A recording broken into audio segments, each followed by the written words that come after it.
Hey, what's going on? You know who it is. You know what it is. All right, you guys, peep game, man. I just saw a great debate by Dream Chase and Boxing and Boxing Beats and Rhymes. Two guys that I'm very cool with. You know, the homie Jeff from Dream Chase and Boxing and the homie Boxing Beats and Rhymes. Those are both my dudes.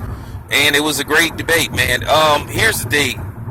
I can't really say who I thought won the debate because both of these dudes made very interesting points about the whole Deontay Wilder, Anthony Joshua thing. Now, I'm going to just put my, thoughts in on the whole Anthony Joshua, Deontay Wilder fight. That's going to happen eventually. Like I said, it's going to happen eventually. I think one thing that we need to do, yes, we do want to see these big fights right away, but at the same time, fights that it's going to be big, like Anthony Joshua versus Deontay Wilder is going to be big, so you have to build it up. Those type of fights need to be built up. You just don't want the fight to get made and then poof, it happens, then it's gone. You want people to clam for it. You want people to crave it. You want people to want it. And if both of these dudes keep knocking out people and winning, people are going to, really want it. To be honest with you, people really just start wanting Anthony Joshua, Deontay Wilder basically 2 weeks ago after he knocked out Klitschko. So now that people want to see the fight, because if you would have talked about this fight last year, people would have been people wouldn't have been that interested. But based off the fact that he drew 90,000 people to Wembley Stadium and he took care of business against Klitschko, now people are going to start clamoring for it, really wanting it. So basically, it's one of them fights. Yeah. Now, should we have to wait 3 or 4 years for it? No, absolutely not. But a year and a half or a year from now, that's good. At least I say next year, this fight at best should be taking place no later than I say September of 2018, because that should be enough time. Now, Boxing Beats and Rhymes made some very interesting points about as far as Deontay Wilder go, and people were saying that he should fight Parker and beat Parker. Well, that's what Jeff said. I got to be completely honest with you. I'm not really that impressed by Joseph Parker. I don't think Joseph Parker is going to do anything for Deontay Wilder's, resume or stature. Now, keep in mind, Deontay Wilder unfairly did get screwed over by Alexander Povetkin, and it was a couple of other fights. Now, one thing that also hurt Deontay Wilder just back in the day is that fight that he had with Malik Scott, that people think that Malik Scott threw. A lot of people think he took a dive in that fight, so that hurt Deontay Wilder. But for some apparent reason, and this is the problem that we have in the States, that I need boxing to understand very clearly. I don't know how it is in Europe, and I'm not going to get too deep into Europe as far as boxers go, but out here, man, it's a lot of racism that Deontay Wilder is going through out here versus Anthony Joshua. I don't know whether Anthony Joshua is suffering the same amount of racism that Deontay Wilder is suffering, because a lot of these so-called boxing fans, they don't like Deontay Wilder for one reason, one specific reason, and that's because he is black and that he is a Al Heyman fighter.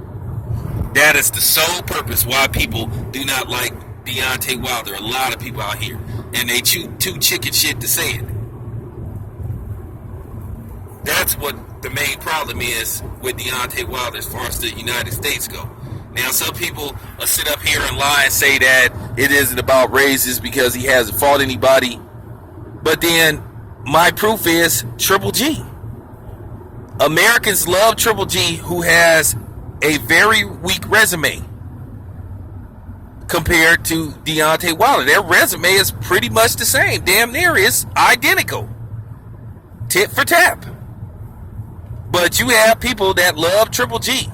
And they say, well, we love Triple G because he gets knockouts. And he knocks people out. But Deontay Wilder does the same thing. Deontay Wilder has knocked out everybody except one person. And then you have these same people who said the reason why they hate Floyd Mayweather is because Floyd Mayweather doesn't try to go for the kill and knock people out. You know, you have a guy Wilder who tries to knock everybody out, but then they find something wrong with him. So that's been the biggest issue with Wilder. American fight fans, we don't support our own. We don't go by patriotism, and that's why a lot of black people don't stand up for the flag, or they take a knee or whatever. And that's why Colin Kaepernick found himself in that position where he wasn't standing up for the national anthem, because people out here are fake. There's a lot of fake patriotism out here. And then also you got to look into the fact that as far as our sports go, we have more than one big sport out here that people pay attention to than just boxing. Unfortunately, Europe isn't like, Europe has only boxing and soccer, where the United States, we have a variety of sports. In the United States, it's pretty much the NFL and everybody else. Then you had the NBA at a distant second, then probably Major League Baseball, then hockey, and then boxing. So, boxing in the United States, and I'm not using that as an excuse, isn't a priority out here. And as far as Al Heyman making, Deontay Wilder like an extravaganza and stuff, well, that could be done, but then at the same time, people will bitch about that and saying that he's doing too much. The thing is, with Wilder, he had a signature fight in Povetkin, and he just couldn't get it. So that's one of the biggest problems. Deontay Wilder is not just fighting against opponents in the ring. He's fighting against a lot of shit outside of the ring. And most of it is not his fault.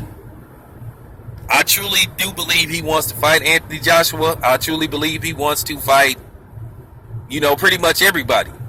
But now I gotta flip it and be fair to, Anthony Joshua. One thing that bothered me that Deontay Wilder said, and I understand that he got burnt a couple of times with dudes that was cheating and shit, but when they asked him, did he want to fight Luis Ortiz? And he said, well, I'm not interested in fighting him because he got caught cheating before. Okay, so you put yourself in you set yourself up to get criticized. Whether Luis Ortiz got caught cheating or not, that would have been a better fight for you to establish yourself if you couldn't get Povetkin. Unfortunately, you couldn't get Povetkin, but Luis Ortiz would have been a good, second best thing. And yes, he has been caught using PEDs, but you could have said, hey, I'm going to knock this PED user out and set an example and show people what happens to when you use PEDs. And he set himself up. He put himself in a hole when he did that. So people was like, aha. Even though he's right, and it's a legitimate reason. Because if you get caught once, then it's a question of suspicion. And that also could play a role in why some of these guys are hesitant to fight Luis Ortiz. Because I'm going to keep it 100. Luis Ortiz looked like shit. The last time I saw him on TV, he looked beatable as hell. And to be honest with you, if Anthony Joshua or Deontay Wilder would sign up to fight Luis Ortiz, I would pick both of those dudes to beat Luis Ortiz. And I'm just keeping it 100. Luis Ortiz looked like a one-handed fighter in his last fight that I saw on TV. I don't know if he's had a fight since then, but the last time I saw him on TV, I wasn't impressed at all of what I saw. And the same thing goes with Joseph Parker. I wasn't that impressed with Joseph Parker. But as I said before, the debate was like, it was a good debate. I keep telling you guys, these dudes have a date with destiny. Now, the biggest piece of the puzzle that could help both of these dudes when it comes to negotiations for a fight is Tyson Fury. But then you still gonna have a question mark with Tyson Fury because see, these fights, in this day and age, nobody's never satisfied. It's always the yeah, but. You could beat this dude, but people be like, but, or you could beat that dude, but, okay. The biggest thing with Tyson Fury, let's just say he does get into fighting shape. And he takes on Anthony Joshua or Deontay Wilder right away. And he loses the fight. Then you're going to have people that's going to say, oh, Tyson Fury, he wasn't in shape. He shouldn't have took that fight. So the excuses are going to come regardless. What's going on in boxing now? You just got people that aren't really boxing fans. They're never happy with any result. They have a guy they stick to, or that they just down with, and no matter what the situation will be, if they truly fanboys of their particular boxer, they're going to make excuses for them no matter what. Just as they did in the Triple G fight. Most people thought that Triple G got beat by Daniel Jacobs. But people made every excuse in the book why they thought Triple G looked so horrible in that fight.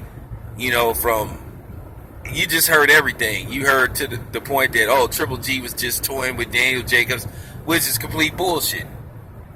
Because right now, in boxing, you do have a lot of people throwing bullshit at you. And as I said before, I'm a fan of Anthony Joshua and Deontay Wilder. So, I have no horse in the race no matter what. I'll be happy with either results. If Deontay Wilder knocks out Anthony Joshua eventually when they fight, I'll be happy. If Anthony Joshua knocks out Deontay Wilder, I'll be happy. Because more than likely, when these two guys clash, this will be for undisputed heavyweight champion. And more than likely, it could who knows, depending on what happens with the boxing landscape within the next 2 or 3 years, or the next year and a half, it could possibly be for pound for pound. It could be for top 5, if not number 1. So that's another reason why this fight shouldn't happen right away. Because it is a lot at stake. It's high risk, high reward for both of these dudes. I don't think Deontay Wilder can go in there and blow out Anthony Joshua like everybody think he will. And the same thing with Anthony Joshua. I don't think he can go in there and blow out Deontay Wilder. It's going to be a tough fight for both of these dudes. So that's my thought on the whole debate, and that's my thoughts on a whole bunch of shit, concerning boxing in the heavyweight division. Me, myself, I just don't think there'll ever be, like boxing events like how Ali Frazier was, and, Sugar Ray Leonard, Marvin Hagner, Sugar Ray Leonard, Roberto Duran won. Because one, the other sports have risen in popularity. Keep in mind, when Sugar Ray Leonard fought, Roberto Duran back in the day, the NBA Finals used to be on tape delay. And the NFL wasn't what it was. At the time, back then, it seemed like Major League Baseball was the top sport. That's what everybody used to be talking about. But now, like I said, things are different now. So that's another reason why it's kind of hard to make these boxing matches extravaganzas. Floyd Manny Pacquiao was just a fight that people wanted to see because, let's just face the fact, people hated Floyd Mayweather. They bought the fight because they thought Floyd had a chance of losing. I thought Floyd would beat Manny Pacquiao with ease, just like he did. But let's just face the fact, Manny Pacquiao was the adopted Great White Hope. And as you can see, soon as Manny Pacquiao lost that fight, people kind of like turned their back on him because he was no longer of use to them, to a lot of the, racists and white supremacists. He was no longer of use to them. The fight happened. He lost. So they was like, we'll move on to the next guy. So it is what it is, man. Let me know what you think, man. I'm out.